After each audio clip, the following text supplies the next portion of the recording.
Boa noite, tudo bem? Que bom que você veio mais uma vez para que nós possamos dar continuidade em nossa série especial Jesus Restaurador da Vida. E hoje nós iremos falar do tema 10, Jesus e a Lei de Deus. E com certeza você vai gostar muito desse estudo e vamos aprender muito da palavra do Senhor. E eu quero iniciar fazendo para você uma afirmação. Se cada um de nós decidisse criar nossas próprias leis, não haveria vida em sociedade. Na verdade, o caos seria completo. Pense você uma coisa comigo. E já imaginou se a natureza tivesse leis que a controlasse? Ou melhor, se ela não tivesse leis?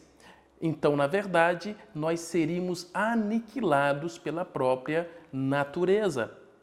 Quando Lúcifer, lá no céu, ele se opôs a Deus, ele lançou no coração dos anjos que ali estavam dúvida sobre o caráter de Deus. Ele então iniciou, ou ele insinuou, que Deus, o Criador de todas as coisas, era um Deus injusto. E ele quis dizer para os anjos, fazer os anjos acreditarem que a lei dele, a lei de Deus, era impossível ser guardada. Porém, a lei de Deus, ela não é uma restrição à nossa liberdade. Muito pelo contrário, a Bíblia diz que a lei é a lei da liberdade.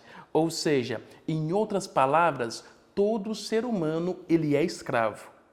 Porém, você pode escolher de quem você é escravo. Ou você é escravo do pecado, ou você é escravo de Deus. Mas quando você é escravo do pecado, você tem um preço muito alto a pagar, que é a morte. Mas quando somos escravos de Deus, agora Ele controla a nossa vida e Ele nos dá a vida eterna.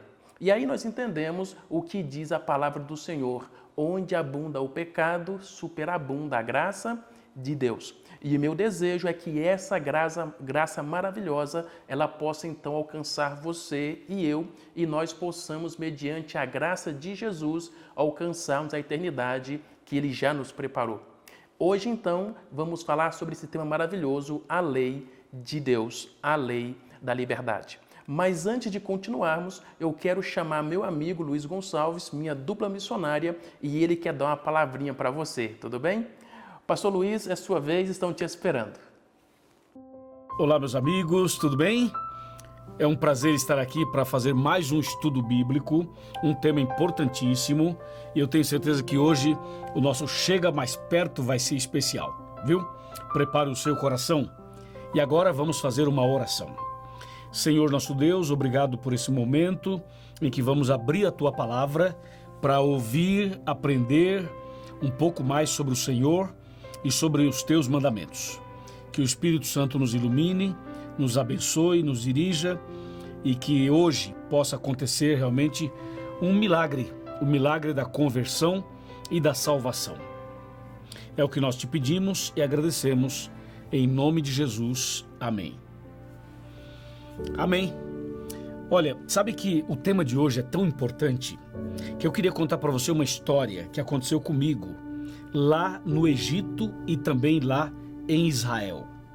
Eu estive visitando a Terra Santa e uma das coisas que mais me impressionaram ali foi justamente o momento em que eu conheci o Monte Sinai.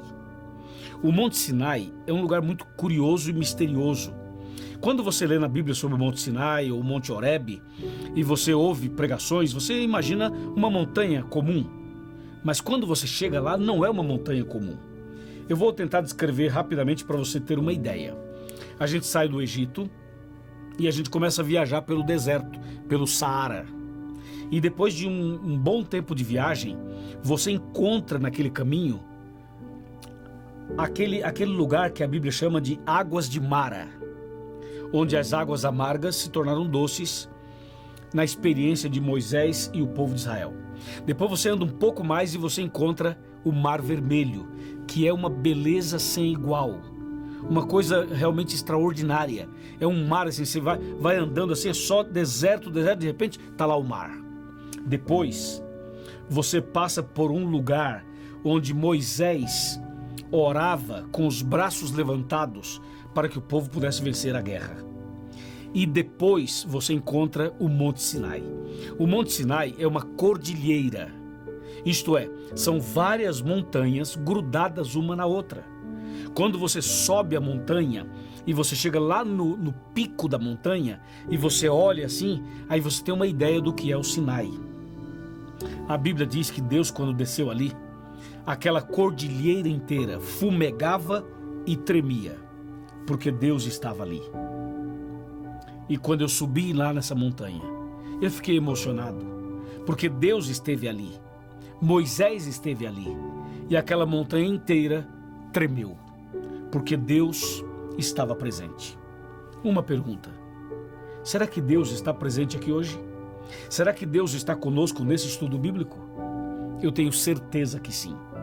E com essa certeza de que Deus está aqui, o mínimo que eu espero de você é que o seu coração trema, é que você se emocione com a presença de Deus. Porque se uma montanha de pedras tremeu pela presença de Deus, eu tenho certeza que você e eu não somos mais duros que uma montanha de pedras. Em outras palavras, nós também precisamos sentir a presença de Deus. Prepare-se, façamos o curso bíblico e daqui a pouco eu volto para falar um pouco mais sobre esse assunto.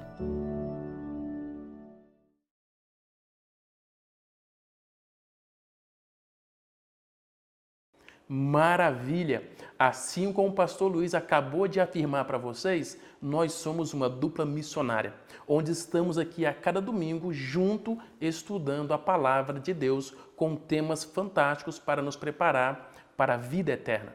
E nós iremos então dar andamento em nosso estudo usando como base um texto maravilhoso que está no livro de Mateus, no capítulo 7, do verso 24 ao 27. Então acompanhe comigo a leitura desse texto e você vai ver que texto maravilhoso, e nós iremos introduzir com esse texto o nosso estudo de hoje. Mateus, capítulo 7, de 24 a 27, diz o seguinte: Portanto, todo aquele que ouve essas minhas palavras e as pratica será semelhante ao homem prudente, que edificou a sua casa sobre a rocha. Desceu a chuva, transbordaram os rios, sopraram os ventos e deram contra aquela casa. Contudo, ela não caiu, porque estava edificada sobre a rocha. Aquele que ouve estas minhas palavras, mas não as cumpre, será comparado ao homem insensato, que edificou a sua casa sobre a areia. Desceu a chuva, transbordaram os rios, sopraram os ventos e deram contra aquela casa. E ela caiu, e foi grande a sua ruína. Você percebeu aqui? A pergunta que eu faço para você é: aonde você tem edificado a sua casa? Se for sobre a rocha, que é Cristo, ela vai ficar de pé. Mas se for sobre a areia, que é a nossa própria vontade, ela vai cair com a tempestade, com a chuva, com o vento. Tudo bem? Vamos então para o nosso estudo. Eu quero então te fazer uma pergunta inicial. Qual é o princípio fundamental do cumprimento da lei de Deus? Por que devemos cumprir a lei? Nós cumprimos a lei de Deus porque amamos a nós mesmos? Devemos cumprir a lei simplesmente para amar o nosso próximo? Qual é o princípio fundamental de nós observarmos, obedecermos a lei de Deus? Sabe o que diz a Bíblia? Acompanhe comigo o que diz a palavra de Deus aqui no livro de Mateus. Porém, um pouco para frente, capítulo 22, o verso 36 ao 40. Mateus, capítulo 22, de 36 a 40. E o texto bíblico diz o seguinte: Mestre, qual é o grande mandamento da lei? Respondeu-lhe Jesus: Amarás o Senhor teu Deus de todo o teu coração, de toda a tua alma e de todo o teu entendimento. Este é o primeiro grande mandamento. O segundo, semelhante a este, é: amarás o teu próximo como a ti mesmo. Destes dois mandamentos depende toda a lei e os profetas. Você percebeu esse texto bíblico? Que texto maravilhoso! Então, o texto está dizendo que o fundamento da lei é amar a Deus sobre todas as coisas e o próximo como a nós mesmos. E depende toda a lei e os profetas desses dois pontos. Porém, perceba uma coisa, Deus nos criou para relacionar. Primeiramente, devemos nos relacionar, devemos amar a Deus, é vertical. E depois devemos amar, relacionar o nosso semelhante na horizontal. E quando nós amamos a Deus e amamos o próximo, nós cumprimos a cruz de Cristo. Como diz 1 João 4,8, aquele que não ama não conhece a Deus, porque Deus é amor. E este amor, ele é manifestado quando nós amamos a Deus e amamos o nosso semelhante. Então, o fundamento da lei de Deus é o amor a Deus e amor ao próximo. Tudo bem? E como você e eu podemos permanecer neste amor de Deus? Como é que nós podemos nos manter no amor de Deus? Será que a forma de estarmos no amor de Deus, de permanecer no amor de Deus, é fazendo caridade e bondade simplesmente? Ao fazer isso, eu estou permanecendo no amor de Deus? Se você quer saber, acompanhe comigo, te diz a Bíblia. E aqui no livro de João, no capítulo 15, que fala sobre a videira verdadeira, vamos encontrar o que temos que fazer para permanecer no amor de Deus. Este amor que é capaz de nos salvar, nos libertar do pecado e nos conduzir para a vida eterna. João 15, versículo 10 diz o seguinte: se guardardes os meus mandamentos, irão permanecer no meu amor, assim como eu tenho guardado os mandamentos de meu Pai, e no seu amor eu permaneço. Você percebeu? Então, segundo a palavra do próprio Jesus, para permanecer no seu amor, nós precisamos guardar, obedecer os mandamentos, assim como ele também fazia. Então, quer você permanecer no amor de Deus? O que o texto está dizendo é que para permanecer não basta simplesmente crer. Porque se lembre que Tiago fala que a fé sem a obra é morta. Então aquele que crê, ele pratica e ele vive. Então precisamos crer e viver, obedecer, guardar os mandamentos e aí sim iremos permanecer no seu amor. Outra pergunta que é importante para esclarecer o assunto é o seguinte: a lei de Deus, aquela lei que lá no céu Lúcifer tentou dizer que era impossível ser guardada, essa lei de Deus nos conduz a quê? Ou ela nos conduz a quem? Ou seja, quando nós obedecemos, quando nós praticamos a lei de Deus, para onde ela nos conduz? Será que essa lei nos aprisiona, como algumas pessoas dizem? Será que é isso? Então vamos para a Bíblia e vamos ver para onde a lei nos conduz quando nós cremos e nós praticamos, observamos essa lei. Então convido a você a acompanhar comigo a leitura do livro de Gálatas, Novo Testamento, Gálatas, e eu vou ler contigo o capítulo 3 e o versículo 24. Olha o que diz o texto bíblico. De maneira que a lei nos serviu de aio para nos conduzir a Cristo, a fim de que pela fé fôssemos justificados. Você percebeu? Então o texto bíblico está dizendo que a lei nos conduz a Cristo. Eu quero que você pare um pouquinho agora e reflita comigo numa coisa. É bem verdade que a lei em si, ela não salva ninguém. Ninguém será salvo pela lei. Biblicamente, a única pessoa capaz de oferecer salvação é Jesus Cristo mediante o seu sangue que foi derramado na cruz do Calvário. Entretanto, todavia, quando eu creio em Jesus e eu aceito a tua palavra, então agora eu entendo que Jesus é o Senhor da minha vida e Ele conduz os meus passos. Então, quando eu olho para a Bíblia diz para você e para mim que a lei é um espelho. Então, quando eu olho para a lei, ela simplesmente aponta a minha sujeira, o meu pecado, a minha falha.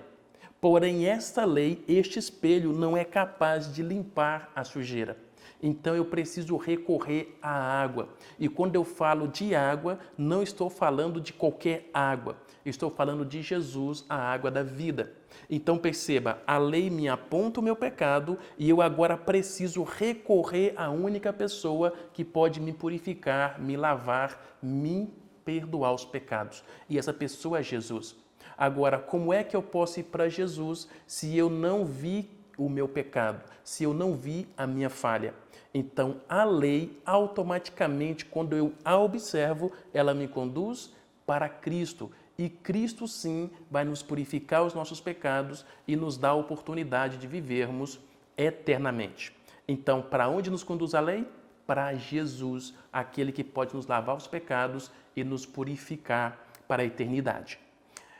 Porém, a pergunta é: o que Jesus disse para aqueles que o amam? Ou seja, se eu amo Jesus, o que ele diz para mim, segundo a Bíblia? Será que ele diz para mim para simplesmente fazer o bem? Ou seja, se você me ama, faça o bem. Isso é importante, fazer o bem é importante, mas ninguém vai ser salvo pelas obras. Então não é simplesmente o fato de fazer algo bom que me dá a salvação. Então, o que é que Jesus diz para aqueles que o amam? Quer ver na Bíblia? Então acompanhe comigo a leitura. No livro de João, Evangelho, quarto livro do Novo Testamento, vamos encontrar um texto muito especial. No livro de João, capítulo 14 e o verso 15. Olha o que diz o texto bíblico. Diz assim: se me amais, guardareis os meus mandamentos, diz a palavra do Senhor.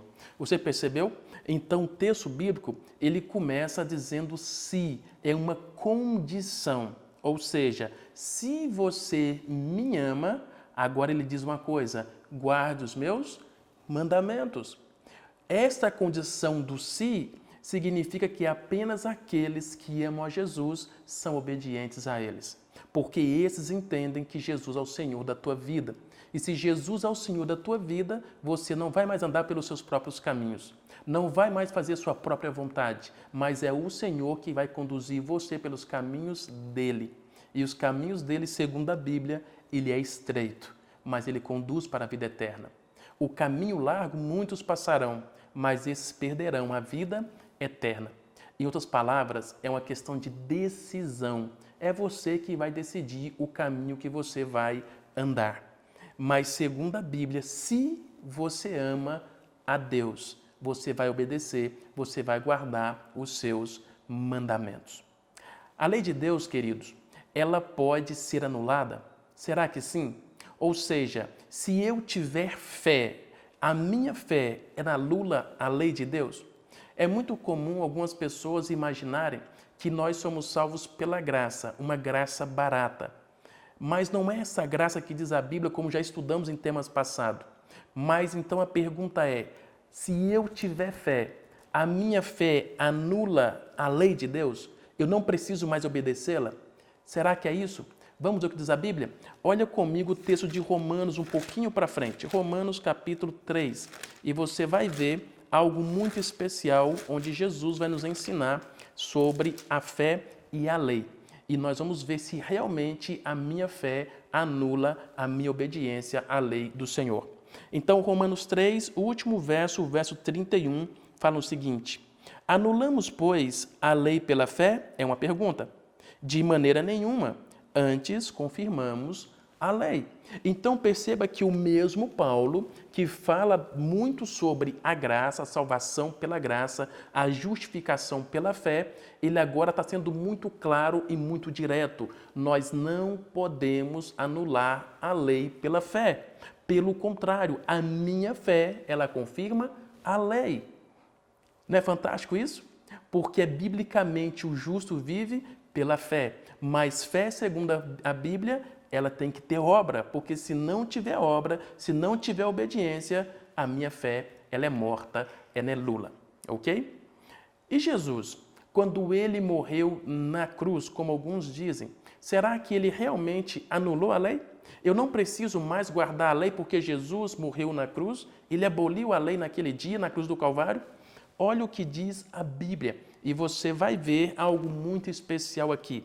No livro de Mateus, que é o primeiro livro do Novo Testamento, primeiro Evangelho, capítulo 5. Vou ler com você o versículo 18 e o versículo 19. Então, Mateus 5, 18 e 19. Será que Jesus, quando foi pregado na cruz, ele aboliu a lei? Será que Cristo veio ao mundo para poder descartar a lei? Olha o que diz o texto bíblico. Mateus 5, 17 e 18. Jesus falando: não penseis que vim destruir a lei ou os profetas. Não vim para destruí-los, eu vim para cumpri-los. Em verdade vos digo que até que o céu e a terra passem, nenhum jota, nenhum tio omitirá da lei, sem que tudo se cumpra. Fantástico esse texto. Então Jesus não veio abolir a lei, ele veio para cumprir a lei. Alguns anos atrás, irei lhe contar um testemunho muito rápido. Alguns anos atrás, um pastor de uma certa denominação, ele então queria me provar que Jesus tinha abolido a lei. E nós começamos a conversar e então eu falei, tudo bem, pastor, mas se Jesus realmente aboliu a lei, então quer dizer que agora nós podemos cometer adultério, não é verdade? Ele diz, não. Eu falei, então podemos matar? Ele diz, não, podemos roubar. Ele disse, não, eu posso desonrar meu pai e minha mãe. Ele disse, não. Então eu posso ter outro Deus além de Deus. Ele disse, também não. Então eu posso falar o nome de Deus em vão. Ele disse, não. Então eu posso fazer imagem de escultura, eu posso cobiçar, eu posso mentir. Ele disse, não. Eu falei, então, pastor, temos um problema. Na verdade, nem você acredita que Jesus aboliu a lei. Na verdade, para você, o que Jesus aboliu foi apenas um mandamento.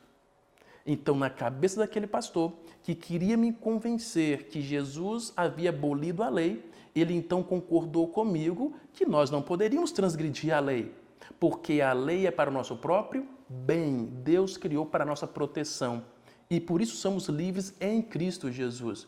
Mas o problema dele era apenas um mandamento, que é o quarto mandamento, lembra-te do dia de sábado para o santificar. E eu então lembrei para ele um texto bíblico, porque quando eu vou para a Bíblia, a palavra de Deus, a Bíblia diz para nós em Tiago, ela diz que aquele que guarda toda a lei, mas tropeça em um só ponto, é culpado por todos. Tiago 2, verso 10. Então não adianta eu querer guardar 9 e nem 8. Deus está pedindo para guardar os 10 mandamentos. Deu para entender? Eu quero então te fazer outra pergunta. Deus tem um povo escolhido, um povo especial que guarda a sua lei nesses últimos dias? Será que nos últimos tempos Deus terá um povo que ainda vai guardar a tua lei? Será que sim ou será que não? Eu quero ler contigo um texto no livro de Apocalipse, e esse texto é muito especial. Apocalipse é o último livro da Bíblia, no Testamento, o capítulo 14, e eu vou ler com você o versículo 12. Olha o que diz o texto bíblico. Aqui está a perseverança dos santos, aqueles que guardam os mandamentos de Deus e têm a fé em Jesus. Você percebeu? Não é só fé em Jesus, eles também guardam os mandamentos de Deus. Esses são os santos que vão perseverar até o fim. Deus tem uma bênção especial para você, que entende que a sua lei deve ser obedecida, vivida e praticada. Deus, ele espera que nós possamos guardar a tua lei.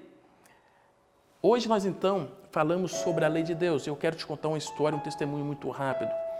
Alguns anos atrás, eu estava em uma cidade e naquela cidade tinha uma irmã e ela tinha uma sapataria e ela sempre estava estudando a Bíblia. Ela lia, grifava, marcava, escrevia, uma grande estudiosa da palavra de Deus. Um dia estava eu passando e aquela irmã estava na tua loja, como de costume, estudando a Bíblia, e eu vi que tinha uma outra pessoa na mesa e elas estavam discutindo com a Bíblia na mão. E eu então passei, estava atrasado, mas alguma coisa, o Espírito Santo, tocou em mim para que eu pudesse voltar. Eu relutei um pouquinho, mas parei o carro na praça e voltei caminhando até a loja. Quando eu cheguei na porta, eu vi que a discussão das duas era sobre os mandamentos, onde a irmã estava dizendo que temos que guardar os mandamentos de Deus e a outra irmã de outra denominação dizia que não, temos que guardar os mandamentos de Jesus. Essa era a discussão, ou guardo de Deus ou guardo de Jesus. E eu então me aproximei um pouco mais e estavam tão ali intertidas, focadas no assunto que não me perceberam. Só que eu percebi que o tom de voz das duas estava começando a alterar. E eu então entendi que eu precisava intervir na conversa. E eu então disse, com licença, boa tarde. E a irmã de nossa igreja, ela disse, ô pastor, que bom que o senhor chegou. Como se fosse assim, vai me ajudar agora, né? E a outra irmã olhou para mim e baixou a cabeça, tipo assim, mais um para poder me atacar. E eu então disse, estão falando sobre mandamentos? Ela, pastor, estou tentando explicar para ela que temos que guardar os mandamentos de Deus. E ela está dizendo para mim que é os de Jesus. E eu então falei assim, qual o seu nome? Falei com a outra irmã, ela disse Maria. Eu disse, mas Maria, eu concordo com você.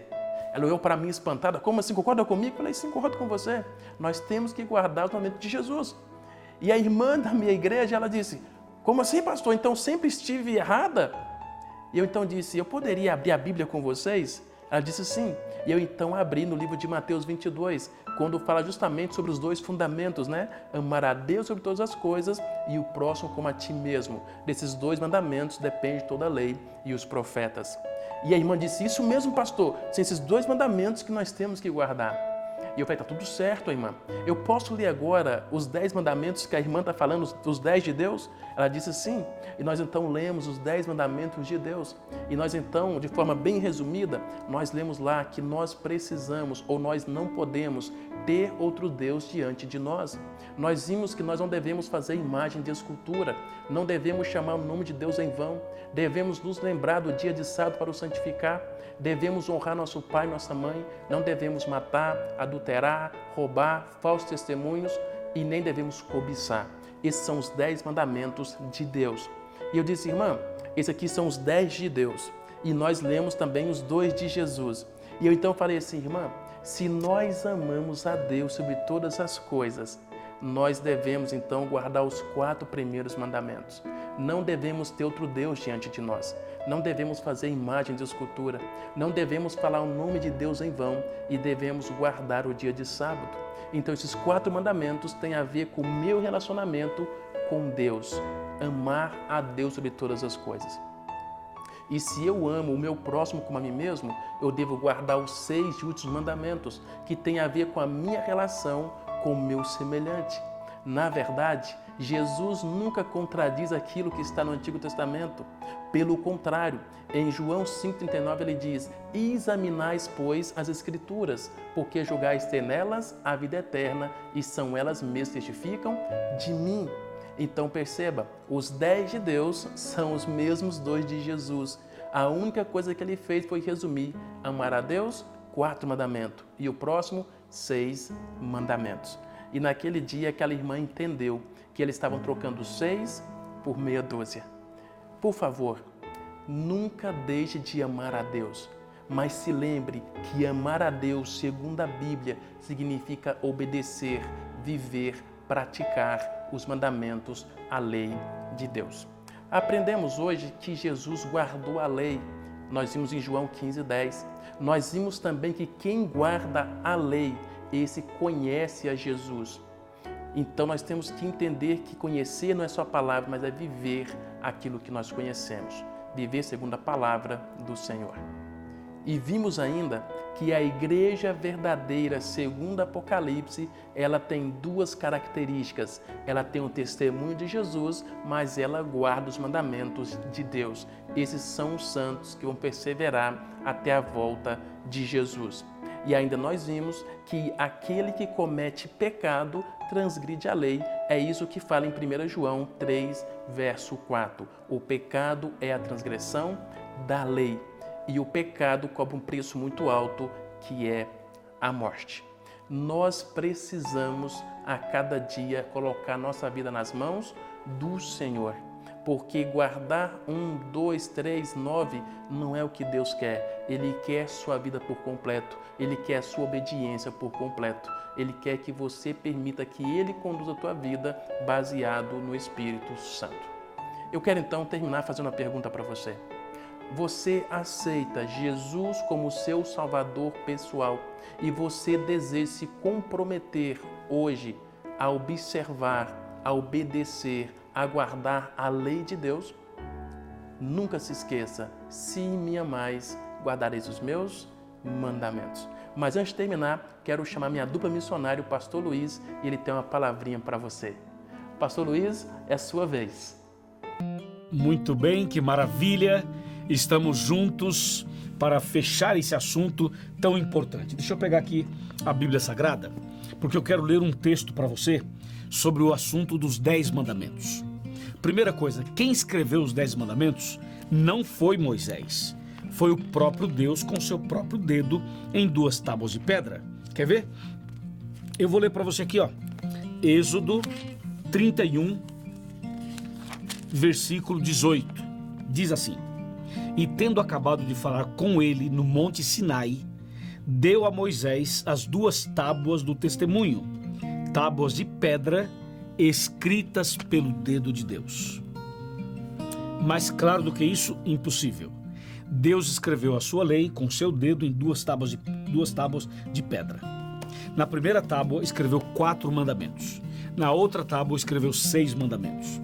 Porque os 10 mandamentos estão divididos pelo significado deles. Por exemplo, os 4 primeiros falam do nosso amor para com Deus. E os 6 últimos falam do nosso amor para com o próximo. Essa é uma informação importante.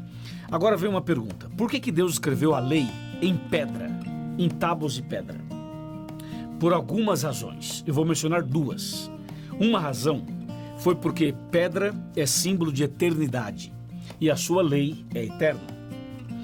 Um segundo motivo, uma segunda razão, é porque quando Deus escreveu na pedra, Deus estava dando uma mensagem para toda a humanidade.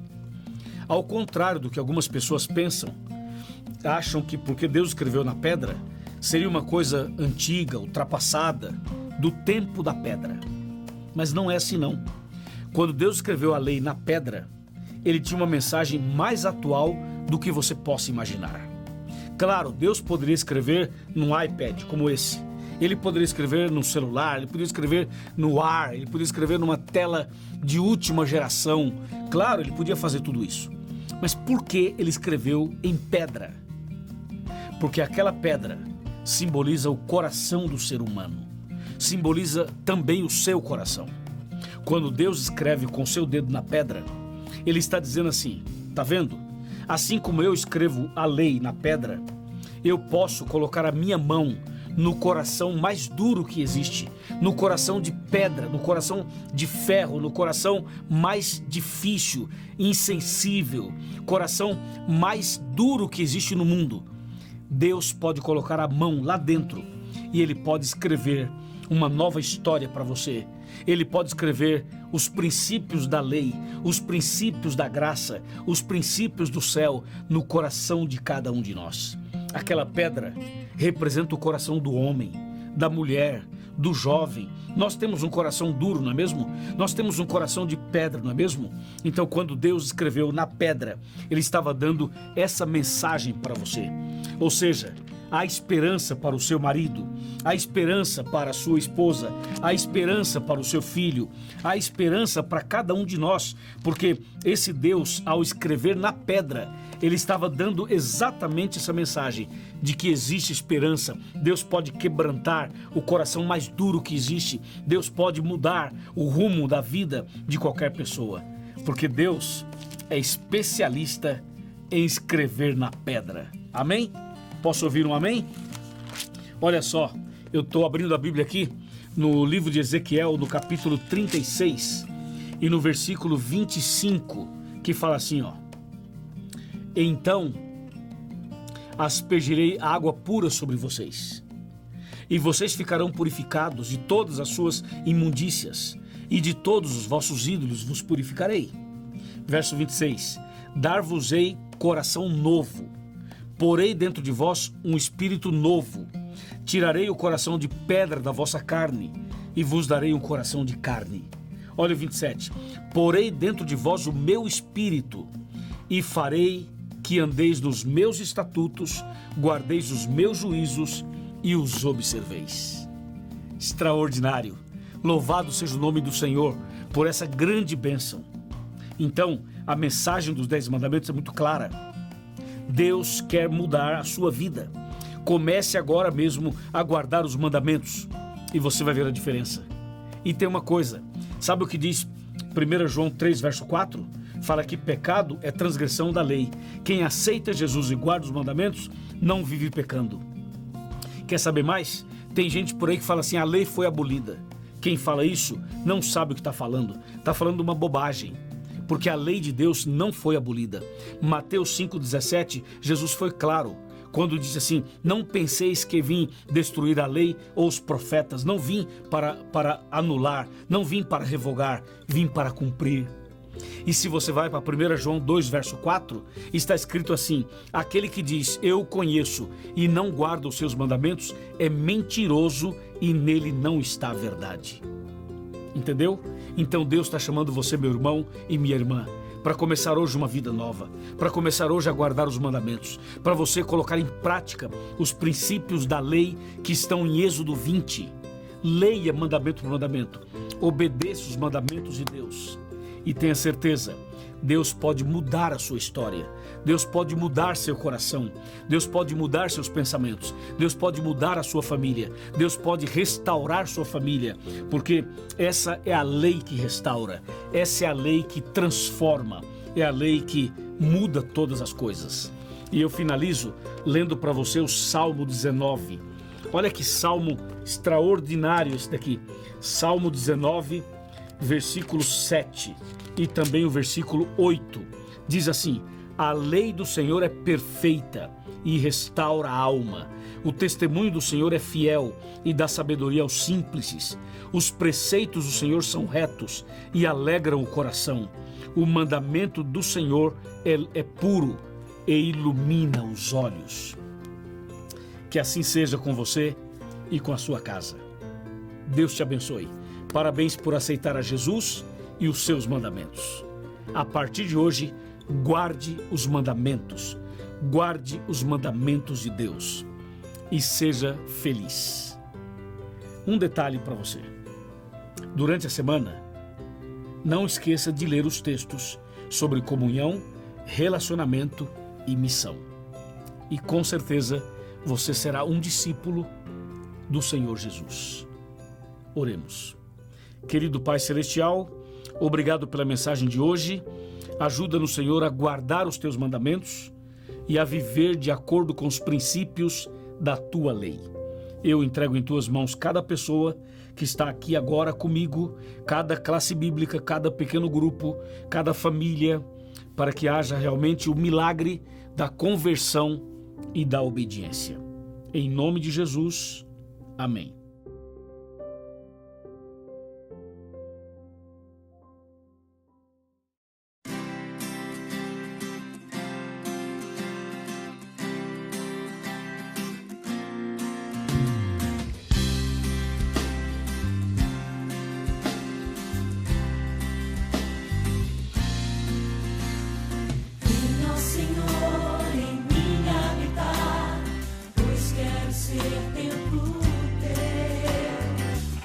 Sair deste lugar, que Jesus permaneça em mim. Permaneça em mim. Permaneça em mim. Permaneça.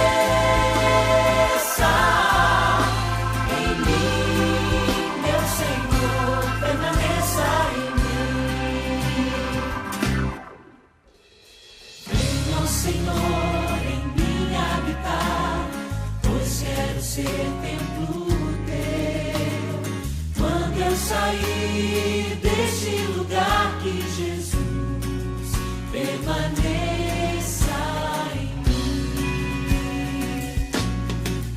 Permaneça.